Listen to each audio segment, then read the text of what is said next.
Okay, so welcome, Davidson Ateh, entrepreneur at large, academic at large, increasingly well-traveled. But actually, you've had such a varied career at the interface of lots of things between science, enterprise, and now even sort of the social impact side, which I think is another fascinating part of the journey.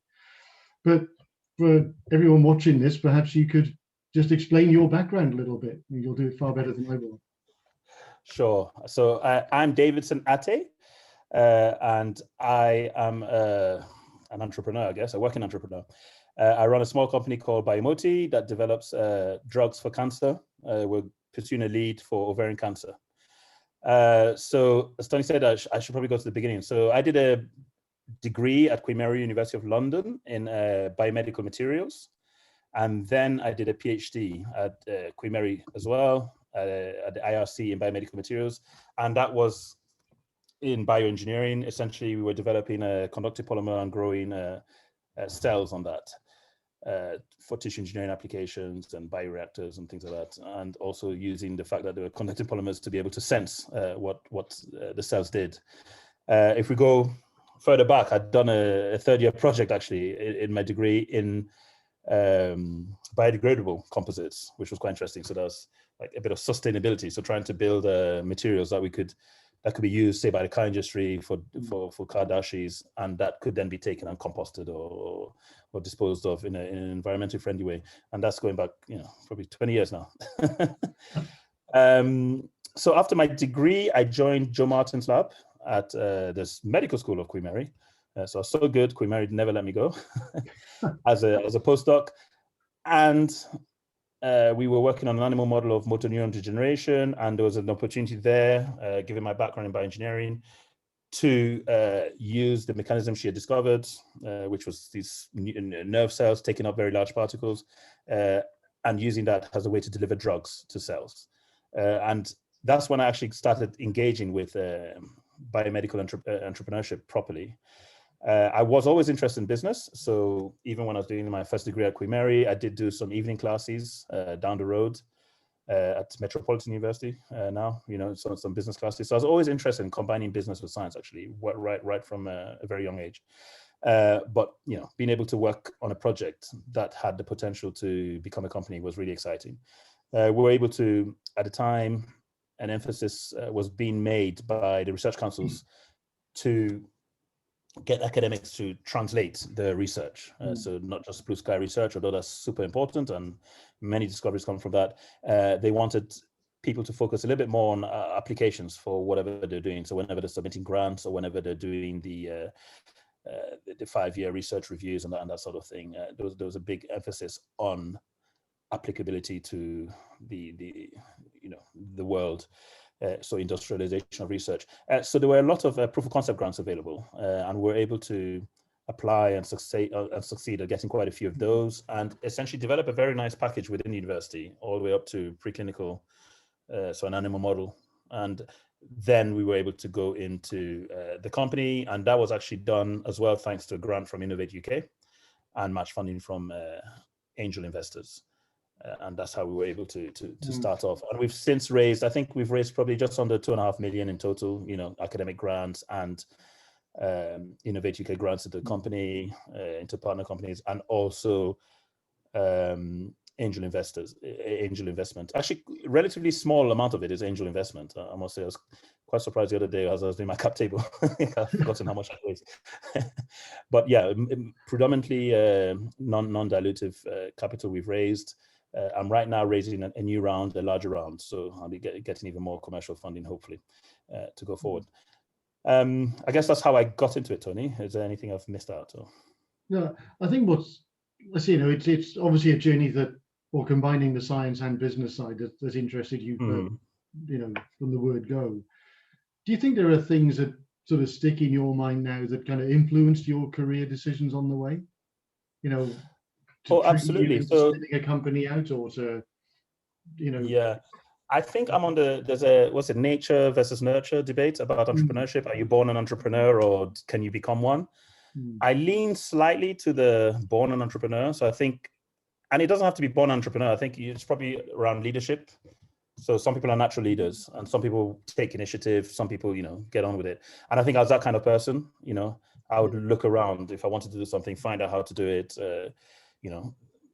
Talk to the people I need to, introduce myself, that kind of thing. Look for the information I needed. So I think it's also very important to learn skills, and I did a lot of that at the beginning. So one thing that I thought was very important for my career was actually doing a ton of business plan competitions. And what people call accelerators now, culminating, I guess, in a year long. I managed to get a year-long entrepreneurship entrepreneur fellowship.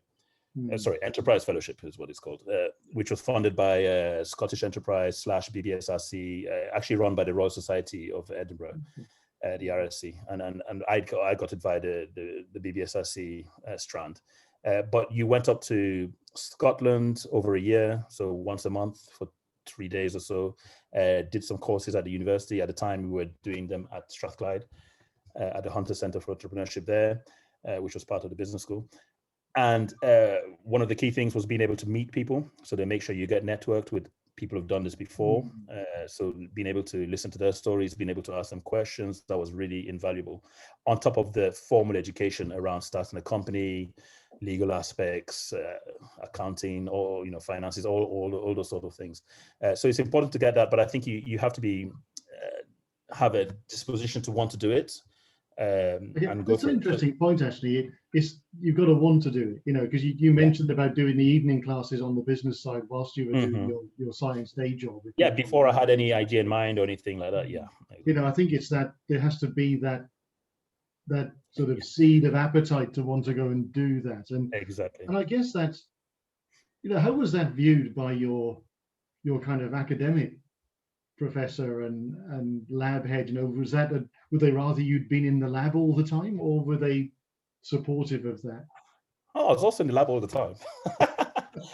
So actually, it's interesting. So when I started doing a PhD, 99% of everyone who does a PhD, I was going to become a lecturer, senior lecturer, reader, and a prof, right? And have my own group. But I remember about 6 months before finishing my PhD, I started applying, tapping the market, the academic market, and applied for a couple of postdocs in some labs where, I was very interested in getting more into the medicine side as well of things. So going more biological and learning that. And I remember I did apply for a job at King's with a well-known lab in developmental neurobiology, and I heard nothing back. So I called the PI, and he was very kind and talked to me and said, "I got 300 applications for this role, and all of them have, 70-80% of them have worked in developmental neurobiology, and you haven't, so I'm afraid." You're just not competitive. And that's when it first hit me, that, you get 200, 300 applicants for this one job. And I realized how competitive that is, actually. And that started making me think, okay, look for alternatives to academia. The more research I did in it, the more you realize there's kind of a funnel effect, where there's, or a pyramid effect at the base. There's, tons of these PhD students, and it just gets narrower and narrower and steeper as you get to the top. So you might be able to get a postdoc, and I did get a couple of those. But as you progress to lecture, it becomes more and more competitive. Narrower and narrower, and it's just down to things like you're researching the right area at the right time. You get a science paper or a Nature paper. Those type of things that make you employable for those jobs. So I thought, as an entrepreneur, on with it. I loved it. You're really in control. I felt a lot more in control of my career in terms of. That's interesting. Is just that you see these kind of inspiring statements, if you like, put out, make it happen, don't wait for it to happen. All these leadership quotes that go out, but you've just sort of epitomized that. Is the realization that if you wanted something to happen, you had to go and make it happen. And exactly. There's nothing more important than initiative, and it pays back in spades as well. So things sometimes things I've done 5 years ago, or come back and pay out now.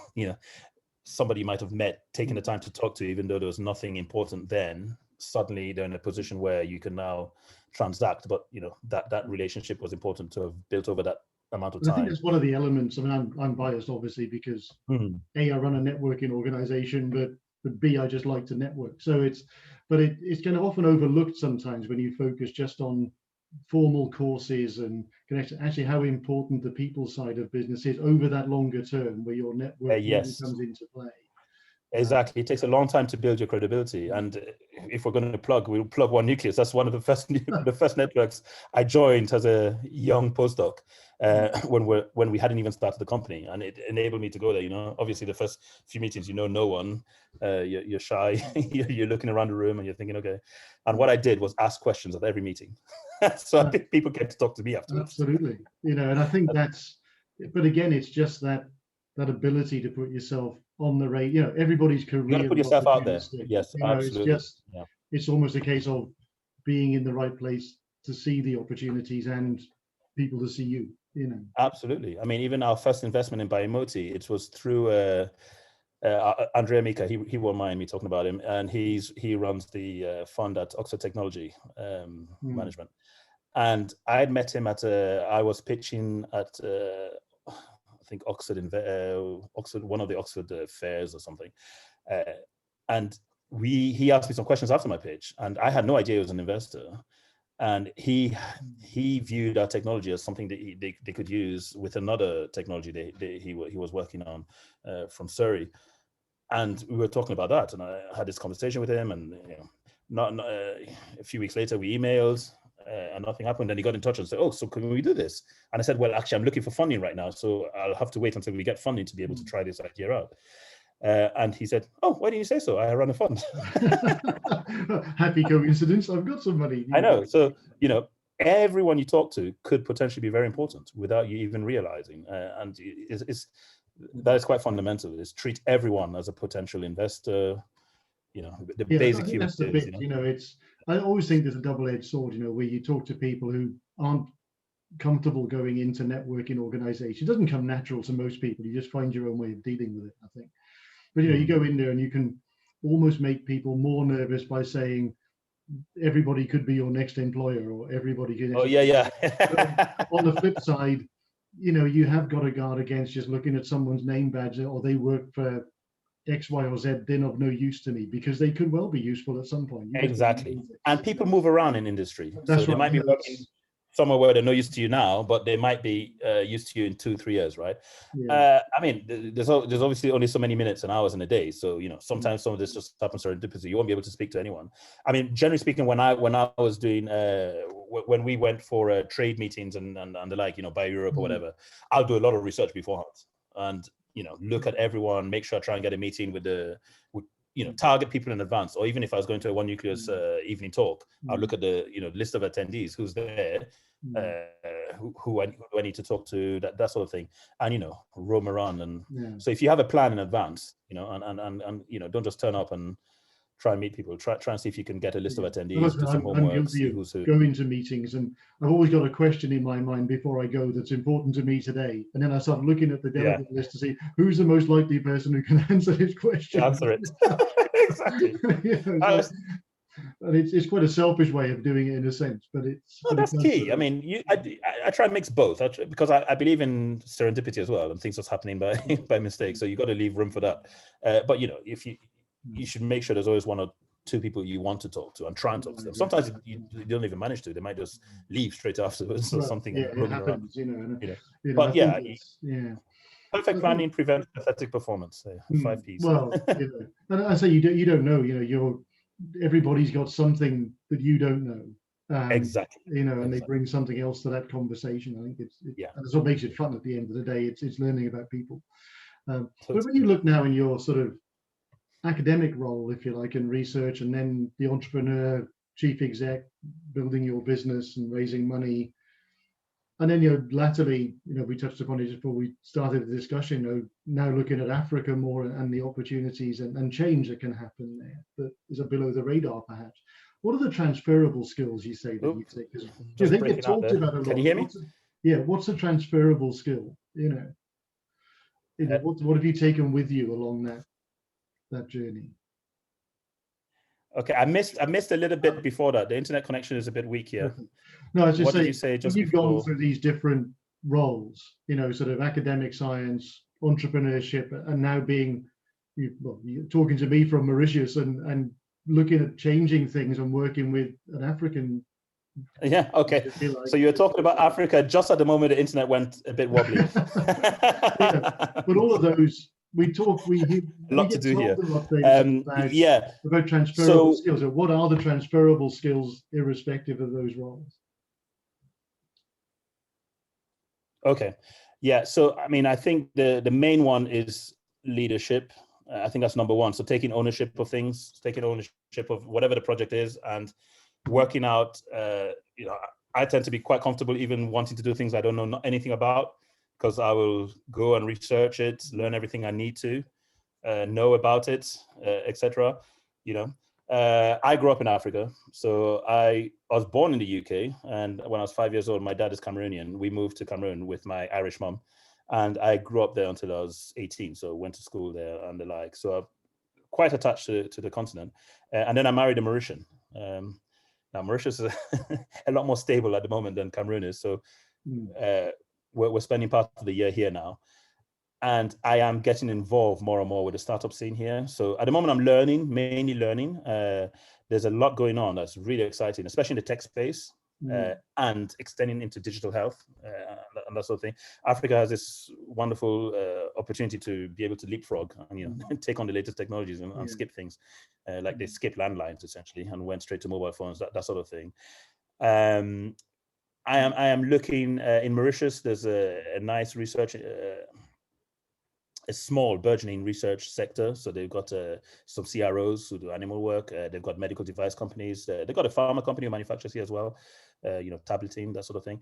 And they've got a very good biomaterials department at the university. So looking to get involved with them as well. But I guess if you're looking across the different things I do, the main transferable skills are willingness to learn. All of it is learning and trying to know what you don't, or trying to know someone who knows what you don't. And networking is really key.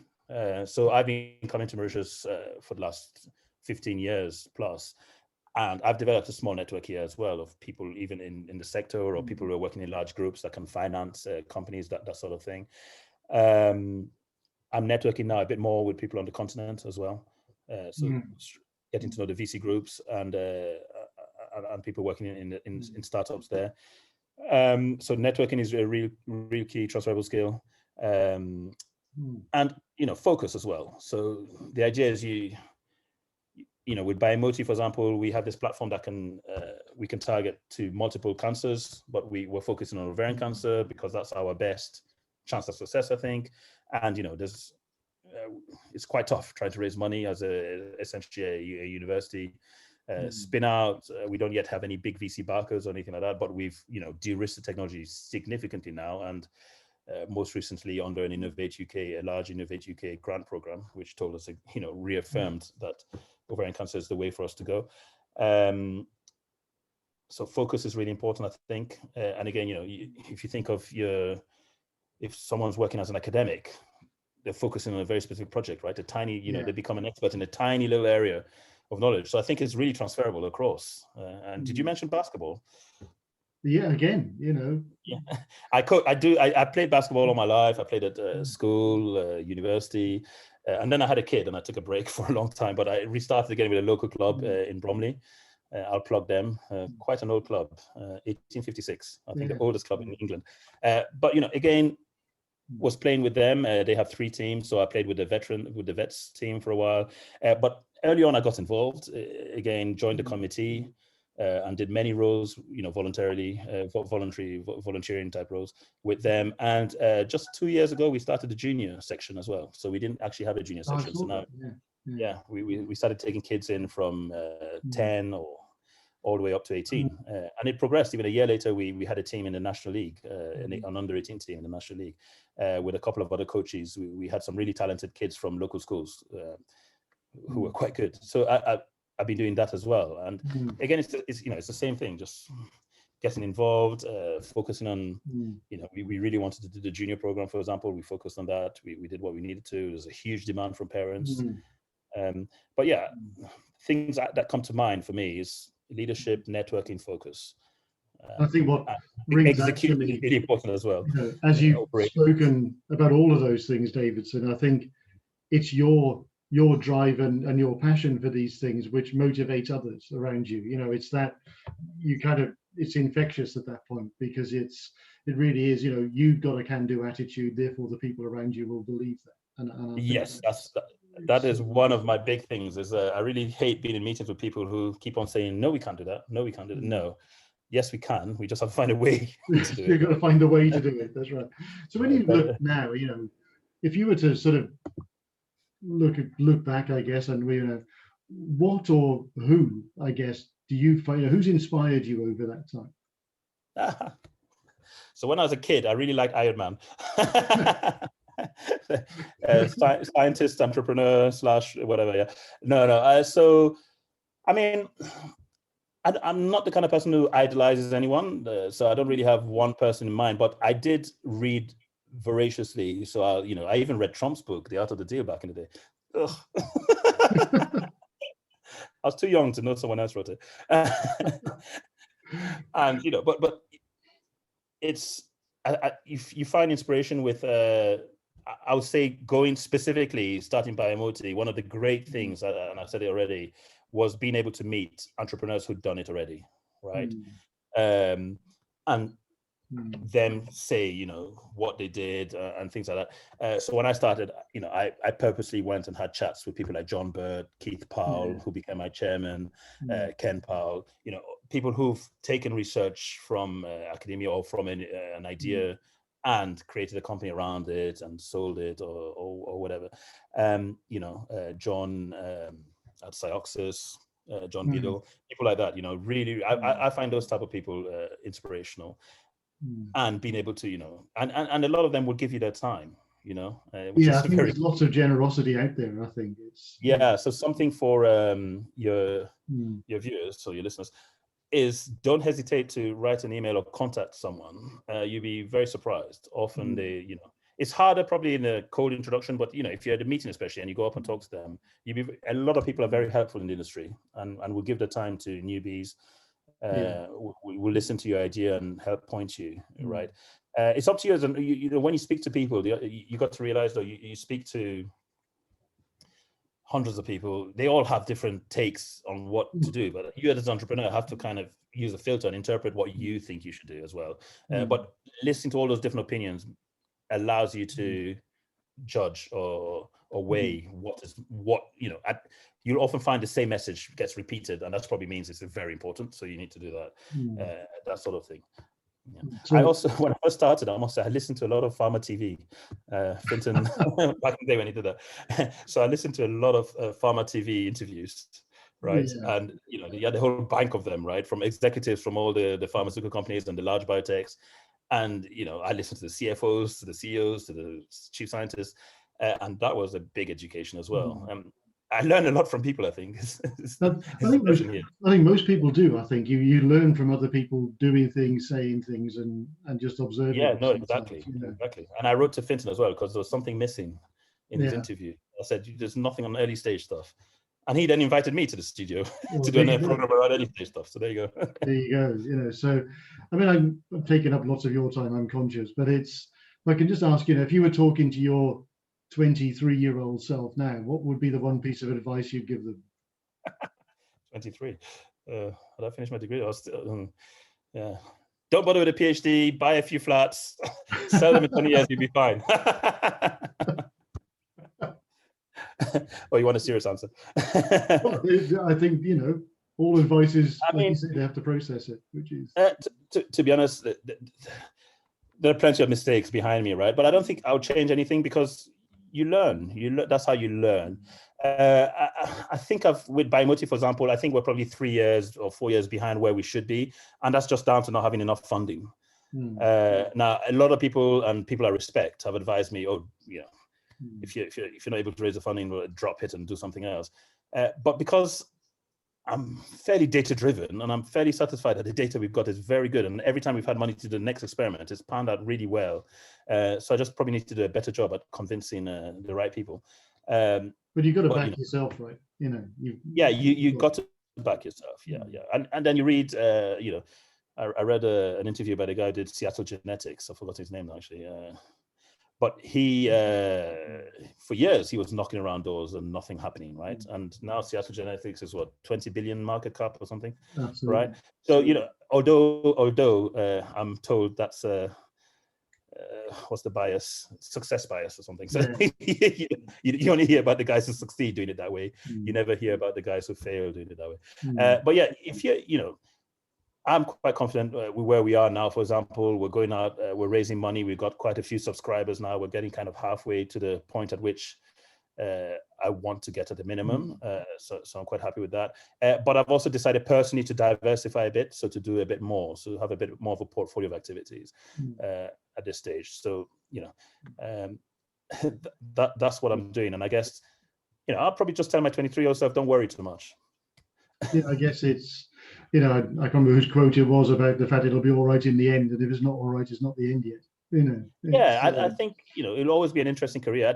With biotech, there's highs and lows. You know, the lows are very low and the highs are very high. But you know, it is you just got to roll with it. You do have to have a certain type of personality to cope with that. I think. You do need that resilience. I think you're right. I think it's you know, but you've built such a platform now. You know, a personal platform to go diversify and do other things. And I think, you know, I would just say, having spoken to you here, it just comes out, your passion for it is said, but I think also it really emphasizes it isn't just the breadth of sort of career you can have, but it's also the geographical breadth. If you choose to want to do this somewhere else, that's possible too, you know. And yes, no, absolutely. So I mean, so much we've been running Biomoti for, you know, over four years now, virtually, right? So since 2017 at least. We nearly got acquired just before that. So we had a good year fighting around with the acquisition that didn't happen. But yeah, since then we've been running Biomoti virtually. So, you know, I decided, okay, I'll probably spend a bit more time now in Mauritius and still quite a bit of time in the UK, and potentially look as well at establishing some small operations here, a small footprint of operations here. Great thing with Mauritius is I think a scientist here is about a third or a quarter of the price of one in the UK. So it all makes business sense as well. My investors love it. Well, there you go. You can't ask for much more than that, I don't think. Davidson, CEO, Biomoti, world changer. Thank you for your time and thank you for the advice you've shared. And it's okay, Tony. Thanks a lot. Catching up.